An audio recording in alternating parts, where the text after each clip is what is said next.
Hello, everyone, and welcome to another episode of the Broken Crayon Still Color podcast. I am your host, T. Lou, and this is season 2. Just imagine confetti being thrown everywhere. So, listen, we're going to jump right into it. I do not have a title today. This is just going to be a free verse. Let's chat, girl talk, if you want to call it that. Let's catch up. So, a lot of things has happened between last episode and this episode, between the last time I talked to y'all last and now. Not gonna go into many details. Wasn't nothing bad or anything. Just life was life. And over that time, of course, I've come in contact with people, talked to people. Me and my friends kind of have had discussions about certain things. Ran into situations on social media, seen different things, whatever the case is, that have created this opinionated version of everything that I've seen. So that's what I'm gonna talk about today. So I recently made a post on social media that says, um, I can't remember verbatim what I said, but it was basically saying your anxiety and or depression is linked to the fact that you just don't know how to say no. And that is not something that I guessed. That is not something that someone told me. That is something that I had to realize on my own. So, you know that feeling you get in your stomach when someone asks you to do something and you really don't want to do it, but because of the relationship or because, oh, their family, oh, I like them enough. Oh, well, they don't ask me all the time, so I guess I can do it this time, or whatever the case is you get. And you really don't want to do it, but you say yes. And then the closer it gets to you doing it, you get this gut wrenching, heart dropping dread that comes over you because deep down you really don't want to do it. Your anxiety's up about doing it, and you just feel bad leading up into the day of all of that. In your mind, you think you have anxiety about whatever it is, when in reality, no, you don't. You just don't know how to say no. I think I made an episode before about lacking boundaries, and lacking boundaries is not something people learn overnight. The art of excuse me, a boundary or the lack thereof, I do believe that starts from childhood. I do believe a boundary, or what we consider our boundaries, is what we accumulate or what we develop throughout our childhood up into adulthood. If we didn't feel like we got a lot of attention as a child, and the only way we did get attention is if we were people pleasers, then as we became adults, that's what we did. For me, I would say that mine was, I was an only child for a long time. Me and my sister are about 10, 11 years apart. And so if it was in my mother's limits, I could get what I want. Of course, if it was in her limits.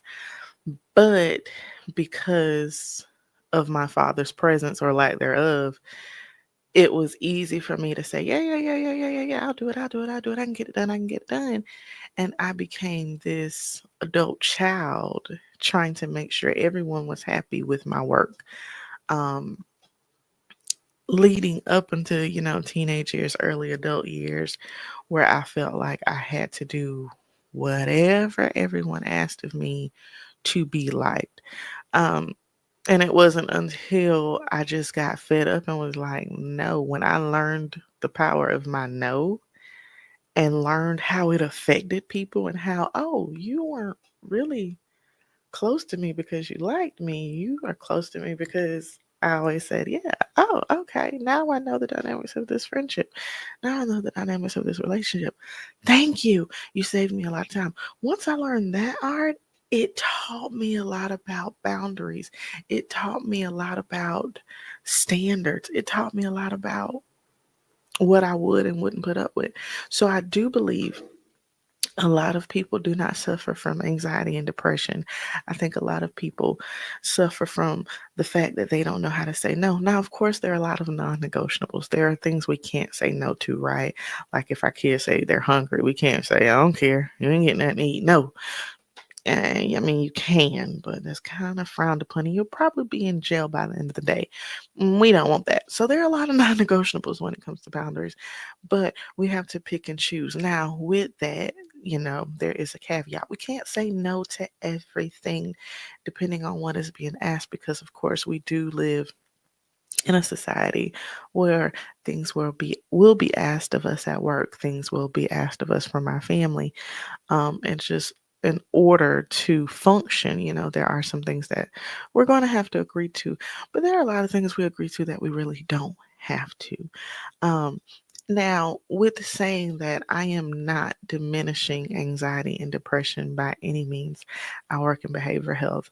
I know that that is a real diagnosis and that millions of people suffer from it. So I'm not saying that the diagnosis of anxiety and depression, is an untruth. Not saying that at all. But a lot of us would help ourselves if we learn the power of our no, especially if it's something that we genuinely do not want to do. The people that truly care about us will understand that, you know what, if they always say yeah, if they said no, it's probably for a good reason, and it's not my job to try to decide what their reason is. It's not my job to try and dictate why they said no. It's not my job to, well, they said no, I'm gonna be upset. If you truly care about a person, that wouldn't be an issue. You'll respect their no. The people that truly care about you will respect your no. And they may say, well, is everything all right? That's your job, to be honest with them. If the space is safe, to be honest with them about why. Um, Shifting gears here, because that leads us into a whole nother conversation about if the space is safe. Something about a safe space makes us comfortable about saying no. So then you have to ask yourself, with the people that are asking things of you, does this space feel safe enough for me to be comfortable and being honest about what I really want to do or what I really don't want to do? We always have to make sure that the people we are entertaining, the people we are associating ourselves with, the entities that we are associating ourselves with are safe spaces. Let me tell you something. When I tell you, you truly do not understand how a toxic environment, how a toxic friendship, how a toxic relationship can have so much impact on your body, on your mental, on your physical, until you are at your wit's end. Oh my God. I've seen it break the strongest of people when they were in a toxic environment, when their space wasn't safe. And when I say a safe space, I'm not talking about violence, or I'm just talking about a space where you can truly be yourself, when you can say something that you're truly feeling, when you can say, you know what, I don't really want to today. I really don't want to people today. I have a friend right now where we can honestly say, I really don't want to people today. And it's okay to say that around safe people. And they don't look at you, "Oh, you're a Christian, you don't want to people today." What Christian says that? Say that you should always want to people. You should always want to evangelize the world. Hey, you know what? Today I don't really feel like it. I'm kind of peopled out. I don't feel like smiling today. I should be safe enough to say that now. You're not going to be safe around every single body you're not supposed to be, and that's okay. That's okay too. You will know your tribe. You will know your tribe. I recently saw a post on social media that said, you are either going to be surrounded by a circle or a cage. And either way, you will know the difference. I felt that that was such a deep statement, because so many of us, speaking from experience, whether it's a group of people or a person, are surrounded by a circle or a tribe. I'm sorry, are surrounded by a circle or a cage. The circle keeps you grounded. The circle keeps you uplifted. The circle keeps you motivated. The circle says, hey, I ain't heard from you today. What's going on? You all right? The circle says, hey, you fell on my heart heavy when I woke up today. You all right? The circle says, yeah, your demeanor looks a little off. You all right?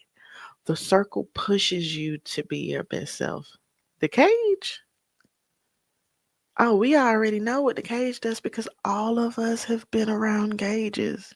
Matter of fact, some of us are around cages right now. And we know they're cages.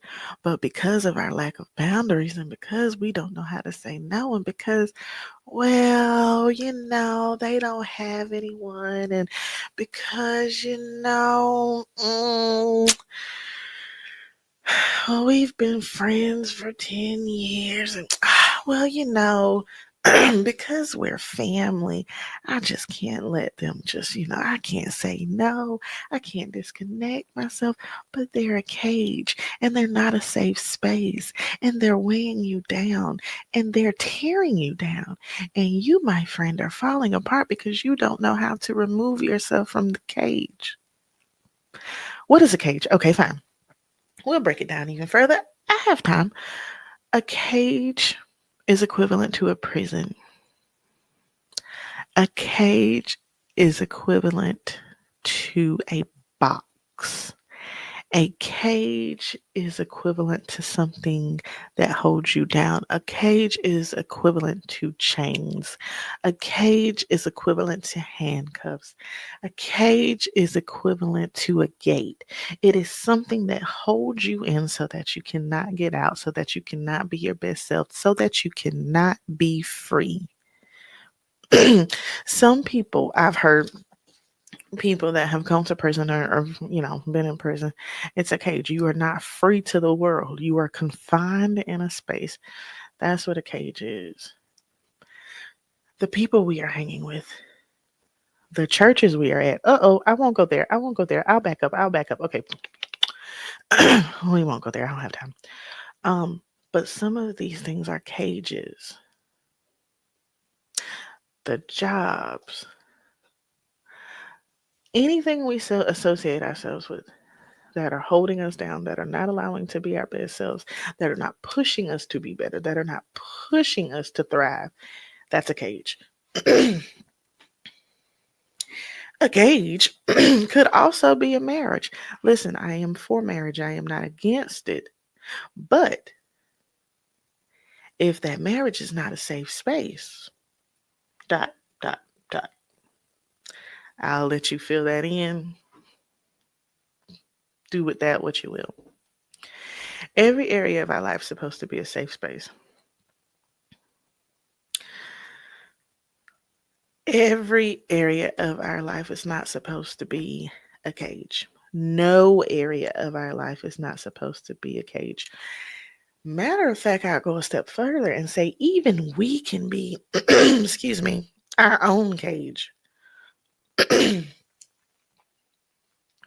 We can be our own cage. Excuse me. In our minds, I would say. We can get so bottled down with everything that's going on, what we can't do, where we should have been in this lifetime. Oh, I'm this age. I should have been this far. When I made my list of things I wanted to accomplish by this age, I should have been this far. Why am I not this far?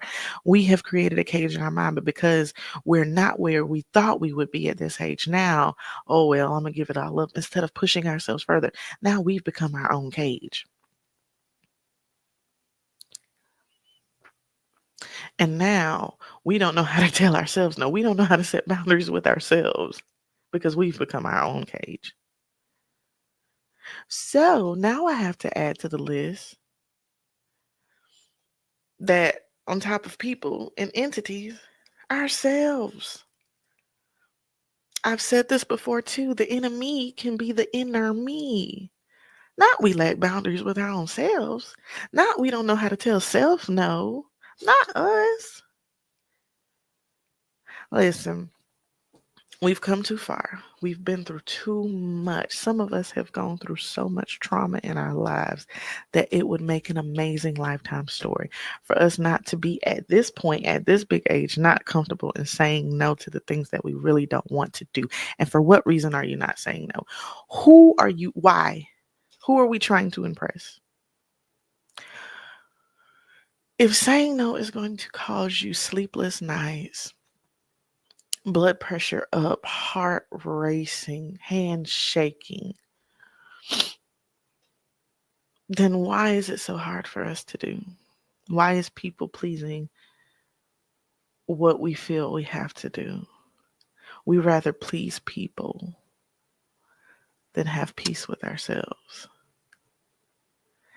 It makes me wonder that it's more, we do it because it makes us more apt to, well, if people like me, then that will validate me. If people are happy with what I can give them, then okay, then I'm validated. I'm worth something. I did it. You're validated.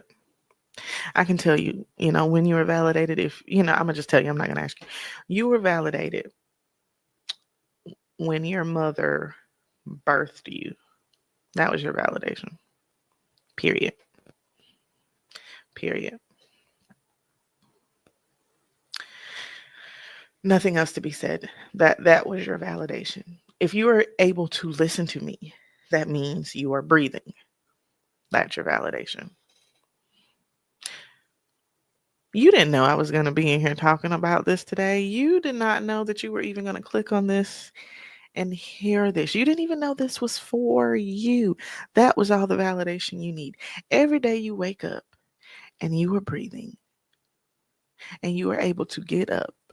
And as the old people used to say in church, you didn't put your shoes on top of your head. Every day that you were able to do that, that is your validation. That means you still have purpose. That means you still have time. That means there's something for you to do. And that also means that people pleasing is not what you need to do if it's at the cost of you. Do not allow your mental stability come at the cost of people pleasing. Don't ever, because those people will move on to the next at any given point in time and leave you there. So, what do I want you to get from this? I want you to get a lot of things from this. One, learn to say no if deep down in your heart you know you don't want to. And also be okay with if you said yes initially and later on you're like, I said yeah, but after I considered it, I'm not going to be able to do it. And on the flip side of that, let me take that back actually. Before you say yes initially, tell the person, do I have time to think about it for a second? Do I have time to think about it for a minute? When do you need an answer by? This gives you time to process it. Sometimes we say yeah in the moment based on who's asking. And then when we have time to think and reflect and we go through our routine of the day and we're like, I really shouldn't have said yeah, but now I'm stuck. So if ask them, do you have time to reflect? Do you have time to think? Do you have time to process it? So that's what I want you to get out of this. I also want you to get out of, you don't need to be validated. I can't give you validation, but I can tell you when you were validated. I never gave it to you. I don't have that type of power. But you were validated when you were born. You're validated every day. You're allowed and graced to be on this side of the living. You don't need validation from people. So stop people pleasing for validation. I also want you to get out of this that your gift or whatever it is that people are asking for you, whether it's your gift, your time, your resources, your energy, which is a whole nother topic for another day. I could stay there, but I'm running out of time because your energy can be asked of you too without you knowing it. But we'll save that for another episode. All of that is a gift.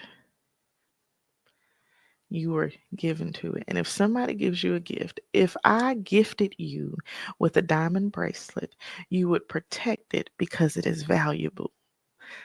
Same thing with this gift that you were given that people sometimes ask of you. And sometimes you don't say no to. Protect it. Everyone should not have access to it. That's what I want you to get out of this too. Understand and know that you don't always have to say yeah. It's causing you unnecessary stress to say yeah when you really want to say no. And the people who truly care about you will understand, because there may come a point in time where you will ask them something and they'll have to get that no back. And if they get mad when you say no, then you'll know where you stood with them from the beginning. I thank you guys for joining me on season 2, episode 1 of Broken Crayon Still Color Podcast. And we'll see you next time. And remember, stay true to yourself, show up, and be you. I'll see you guys next time.